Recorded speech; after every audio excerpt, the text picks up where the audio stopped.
ஓம் ஸ்ரீ கருப்பசாமி போற்றி போற்றி. உனக்கான நல்லது நடக்கும். நீ கேட்டதெல்லாம் உன் கைகளில் வந்து சேரும்னு நான் உனக்கு சொன்ன அதிர்ஷ்ட நாள் இப்பொழுது வந்துவிட்டது என் செல்லமே. நீ அதிர்ஷ்டசாலியாக இருக்கிறதுனால தானே இப்போது இந்த பதிவும் உன் கண்களிலேயே பட்டது. இனிமே எல்லா விஷயங்களையும் தெரிஞ்சுக்கிட்டு புரிஞ்சுக்கிட்டு நிதானமாக உன்னுடைய காரியங்களை செய்ய ஆரம்பி. நீ இப்போது மனசளவுல எத்தனையோ விஷயங்கள்ல பக்குவப்பட்டுட்ட பொறுமையான ஆளா மாறிட்ட. அப்படி இருக்கும்போது இனி எதுவுமே தவறாக நடக்காது என் தங்கமே. ஒருத்தர் சண்டை போடுறாங்கன்னா அவங்க எதிரில் பேசிக்கிட்டு இருக்காங்களேன்னு அதை புரிச்சுக்கிட்டு அமைதியாக இருப்பவர்கள் தவறு செய்தவர்கள் கிடையாது. அவங்களுக்கு தெரியும், நம்மளும் சேர்ந்து பதிலுக்கு பதில் பேசணும்னா, அவசரப்பட்டு வார்த்தைகளை விட்டுட்டோம்னா நாளைக்கு உறவு பிரிந்து போய்விடும் என்ற பக்குவத்தோடு முதிர்ச்சி தன்மையோடும் தான் அமைதியா இருக்காங்கன்னு. அப்படிதான் நீயும் உனக்கு எதிரில் இருக்கவங்க உண்மை பேசினாலும் பொய் பேசினாலும் முடிஞ்ச அளவுக்கு அமைதியா பொறுமையா அவங்கள பேச விட்டுட்டு அப்புறமாக அவர்கள் பொறுமையான பிறகு அமைதியான பிறகு அவர்கள் தவறை எடுத்து சொல்லலாம் என் செல்லமே. தேனை போல இனிமையா பேசிட்டு அதுக்கப்புறம் அந்த தேன் போலவே கொட்டிட்டு போற மனிதர்களும் இங்க இருக்காங்க. அவங்களுக்கு தேவைன்னா உங்ககிட்ட வந்து சிரிச்சு சிரிச்சு நல்லா பேசுவாங்க. அவங்க காரியம் முடிஞ்ச பிறகு அந்த தேனி கொட்டுவது போலவே கொட்டிவிட்டு, நீ சரியில்லை, நீ தவறானவன், நீ துரோகி, நீ குற்றவாளின்னு உன்னையே குறை சொல்லி குற்றம் சாட்டிவிட்டும் போய்விடுவார்கள். இதயத்தையே நீ கொடுத்தாலும் துரோகி எப்போதும் முதுகுல தான் குத்துவான். அதனால உனக்கு எதிராகவும் அல்லது உனக்கு பின்னாலையும் யார் எதை செஞ்சாலும் கூட அதை கண்டுக்காம நீ புன்னகையின் மூலமா கடந்து போய்கிட்டே இரு. உனக்கு எதிராக இருக்கக்கூடிய துரோகிகள் எல்லாம் உருகி ஓடட்டும் என் செல்லமே. என்னடா இது, இவனுக்கு எவ்வளவு கஷ்டம் கொடுத்தாலும் எல்லாத்தையும் சமாளிச்சுக்கிட்டு சிரிச்சுக்கிட்டே வாழ்றானேன்னு உன்னுடைய சிரிப்பே அவர்களுக்கு தண்டனையை கொடுத்து குழம்பி போய் அவர்கள் பைத்தியமாக மாறி போகட்டும். உனக்கு நம்பிக்கை துரோகம் செய்பவர்கள் எல்லாம் நிச்சயமாக என்னிடமிருந்து அதற்கான தண்டனையை பெறத்தான் போறாங்க. நீ நம்பினவங்க தானே உனக்கு நம்பிக்கை துரோகத்தையே செய்றாங்க. நம்பியவர்களிடமிருந்து மட்டுமே கிடைக்கும் அப்படிப்பட்ட துரோகத்தில் நீதான் கொஞ்சம் கவனமாக இருக்கணும். உறவுகளை தேடும் போதே அவர்கள் நல்லவர்களா கெட்டவர்களா, காரியத்தோட பழகுறாங்களா அல்லது உண்மையான அன்போட பழகுறாங்களான்னு புரிஞ்சு நடந்துக்கோ. உன் உள்ளம் எவ்வளவோ முறை எத்தனையோ விஷயங்களை எடுத்து சொன்னாலும் கூட உன் மூளையானது அதை கேட்காம எல்லாரையும் முழுசா நம்புச்சு. இப்போ யாரு கஷ்டப்பட்டு நஷ்டப்பட்டு நிக்கிறது? இனிமேலாவது சுற்றி இருக்கும் மனிதர்களையும் உறவுகளையும் எப்படிப்பட்டவங்களா இருக்காங்கன்னு யோசிச்சு புரிஞ்சு அதுக்கப்புறமா உன்னுடைய அன்பையும் நம்பிக்கையும் கொடுக்க பழகு. உன் திறமைகளை அதிகப்படுத்திக்கிட்டே இரு. அதன் மூலமாக உன்னுடைய மதிப்பு மரியாதையும் தானாகவே உயரும் என் செல்லமே. எந்த திறமையா இருந்தாலும் அதன் மூலமாக காசு பணம் சம்பாதிச்சா மட்டும்தான் அதுக்கு மரியாதை கிடைக்கும் உலகமாக இது மாறிடுச்சு. அதனால நீ ஒன்றும் கவலைப்படாத. உன்னுடைய திறமையை கூட அதிகப்படுத்தி அதன் மூலமாக உனக்கு வருமானத்தை ஈட்டுவதற்கான நேர்மையான வழியில நீ வேலை செய். உன்கிட்ட இன்னும் கொஞ்ச நேரம் பேச முடியுமான்னு யாராவது கேட்டாங்கன்னா அது நிச்சயம் பொழுதுபோக்குக்காக இருக்காது. உன் மேல அன்போட நீ பேசக்கூடிய வார்த்தைகள் என்பது அவர்கள் காயத்துக்கு மருந்தாக இருக்கு. நீ அவர்களுக்கு ஒரு ஆறுதலை கொடுக்குறன்ற எண்ணத்தோடு தான் அவங்க பேசுறாங்க. அதே உண்மையான அன்பையும் நீயும் அவர்களுக்கு திருப்பி கொடுத்து விடு என் செல்லமே. சில பேருக்கு சில விஷயங்களை சொன்னாலே புரிஞ்சுக்குவாங்க. சில பேர் எதையும் சொல்லாமலேயே நடக்கிறத பார்த்து புரிஞ்சுக்குவாங்க.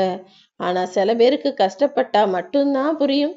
சில பேருக்கு எவ்வளவு எடுத்து சொன்னாலும் கஷ்டப்பட்டாலும் புரிஞ்சுக்க மாட்டாங்க. அவர்களை விட்டு விலகி பிரிஞ்சு நின்னாதான் தானாகவே நஷ்டப்பட்டு கீழே விழுந்து எந்திரிச்சு உண்மையை புரிஞ்சுக்குவாங்க. இந்த நாள் வரையில் நீ யாராக இருக்க போகிறாய்? யாராவது எதையாவது சொல்றதுக்கு முன்பாகவே உன்னை சுத்தி நடக்கிற விஷயங்களை நல்லா உத்து பார்த்து கவனிச்சு எது சரி எது தவறு, எதை செய்யலாம் எதை செய்யக்கூடாது, எதை பேசணும் எதை பேசக்கூடாதுன்ற விஷயங்களை எல்லாம் பக்குவத்தின் மூலமாக கத்துக்கோ. உன்னுடைய உண்மையான அன்பின் அருமையை அடுத்தவங்க புரிஞ்சுக்கலாம் நினைச்சு வருத்தப்படாத. உன் தவறை நீயே உணர்ந்துகிட்டு அமைதியாகும் போது நீ தாழ்ந்து போக மாட்டாய் என் செல்லமே. நிச்சயமாக இந்த உலகத்து மனிதர்கள் முன்பாக உயர்ந்து நிற்பாய். ஏன்னா இப்ப உள்ளவங்க யாருமே தன்னுடைய தவறை திருத்திக்கிறாங்களோ இல்லையோ, தான் செஞ்சது சரிதான் நியாயம்தான் வாதாடுபவர்களாக இருக்காங்க. உன்னிடம் எதுவுமே இழப்பதற்கு இல்லை என நினைக்கும் போது தைரியமா என்ன நடக்குது பார்க்கலான்னு துணிவோட இருக்கும் போதுதான் உன் வாழ்க்கையே அங்கு தொடங்கும்.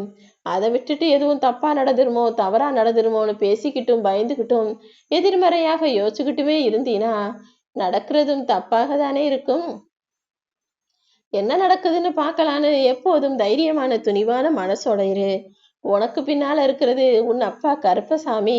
கம்பீரமான கர்ஜனை முகம் கொண்ட இந்த கருப்பன் உனக்கு நல்லதை தான் செய்வேன்னு முழுசா நம்பு. எல்லா பயணங்களும் நீ நினைச்ச இடத்துல போய் முடியறது கிடையாது. சில வழி தவறிய பயணங்கள் தானே உன் வாழ்க்கைக்கான பாடங்களை கத்து கொடுக்குது. மாற்றம் வேணும்னு நினைச்சினா அதை முதல்ல உன்கிட்ட இருந்து ஆரம்பி. அதற்கான முயற்சிகளை சரியாக செய்துவிடு. உன்கிட்ட மாற்றம் வேணும்னா அதை அடுத்தவங்க மாறணும்னு எதிர்பார்த்தினா எப்படி சரியா இருக்கும்? எப்போதுமே அடுத்தவங்களை உன்னால திருத்தவோ மாத்தவோ முடியாது. அதுக்கு பதிலா நடக்கும் விஷயங்களுக்கு ஏற்றாற் போல நீ மாறிக்கொள் என் செல்லமே. வாழ்க்கை என்பது குறுகிய வட்டம் மட்டும்தான் நினைச்சுக்கிட்டு வாழ்றது ரொம்ப தவறு.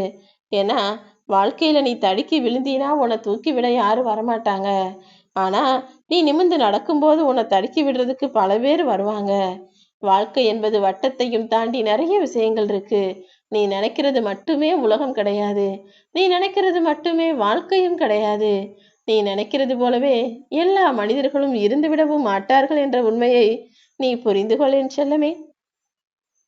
என் வாழ்க்கையில மகிழ்ச்சியே இல்லை மகிழ்ச்சியே இல்லை நீ அடிக்கடி சொல்ற. நான் இப்போ உனக்காக ஒன்று சொல்றேன் கேளு. மகிழ்ச்சியான வாழ்க்கை என்பது பிரச்சனையே இல்லாத வாழ்க்கை கிடையாது. பிரச்சனைகள் என்னதான் வந்தாலும் அதை எல்லாத்தையும் சந்திச்சு அதை தாண்டி வெற்றி பெற்ற வாழ்க்கையை வாழ்வதுதான் மகிழ்ச்சி. ஏன்னா பிரச்சனைங்கிறது நீ மனிதனாக பிறந்த அன்னைக்கே உன் தலையில எழுதப்பட்டுவிடும். இது உனக்கு இப்படி இந்த நேரத்துல நடக்கும்னு எழுதப்பட்ட விதியை யாராலும் மாற்றி அமைக்க முடியாது. ஆனா நீ மனசு வச்சினா அது எல்லாத்தையும் தாண்டி தைரியமா வாழ்க்கையை வாழ முடியும் என் செல்லமே. தோல்வி வந்தா அதை தைரியமா ஏத்துக்கோ. ஏன்னா வெற்றிக்காக நீ வேலை செய்யும் போது உன்னுடைய தோல்விகள் எல்லாம் ஒவ்வொன்னா உனக்கு துணையா நின்று தாங்கி பிடிச்சு உன்னை வழி நடத்தும். எந்த விஷயத்தையுமே தவறா செய்யாத மனிதர்கள் யாராவது இருக்காங்களா? முதல்ல எல்லா விஷயமே தவறாக செய்யப்பட்டு இது தவறான அப்புறமா புரிந்து கொள்ளப்பட்டு அதை சரி செய்து அப்புறமாக தானே அது சரியான விஷயமா மாறி இருக்கு. அதே போலதான் வாழ்க்கையிலையும் தோல்விகள் வரும்போது இந்த தோல்விகளை சரி செஞ்சுக்கிட்டு அதை தாண்டி நீ வெற்றியை அடைவதற்கு வேலை செய்யணும். சரியான நேரம் வந்துருச்சுன்னா எல்லா செயல்களையும் செய்துவிடலாம் என்று காத்திருப்பவனால் எந்த நேரத்திலையும் எதையுமே செய்ய முடியாது. காத்திருந்து காத்திருந்து காலத்தை வீணாக்கி விடாதே. உன்னுடைய வெற்றியை நான் உன்னை நோக்கி அனுப்பி வச்சுட்டேன். நீ ஒருபோதும் அதை சாதாரணமாக நினைச்சு அலட்சியமா இருந்திடாதே என் செல்லமே. உன்னுடைய வெற்றி உன் வாழ்க்கையில வர்றதுக்காக ரொம்ப நாளா காத்துக்கிட்டு இருந்துச்சு. இப்போது அதை இன்றைய நாளில் உனக்கு நடத்தி கொடுப்பதற்காக நான் வந்துட்டேன். இப்போதே தைரியமாக களத்தில் இறங்கு. இந்த நாள் உனக்கான நாளாக இருக்கும் என நம்பு. இன்னைக்கு நடக்க வேண்டிய எல்லா விஷயங்களையும் நான் பார்த்துக்கிறேன். நீ நீண்ட நாளாக எதிர்பார்த்து காத்திருந்ததும் நீண்ட நாளா ஆசையா நடக்கணும்னு நினைச்சுக்கிட்டு இருந்ததும் இப்போது நல்லபடியாக நடந்து முடியும். உன்னுடைய உழைப்பையும் முயற்சியையும் பொறுத்துதான் உன்னுடைய வெற்றியும் இப்போ உனக்கு கிடைக்க போகுது. உழைப்பை கொடுப்பதில் எப்போதும் தாராளமாக இரு. வெற்றியும் உனக்கு ஏராளமாக வந்து சேரும் என் செல்லமே.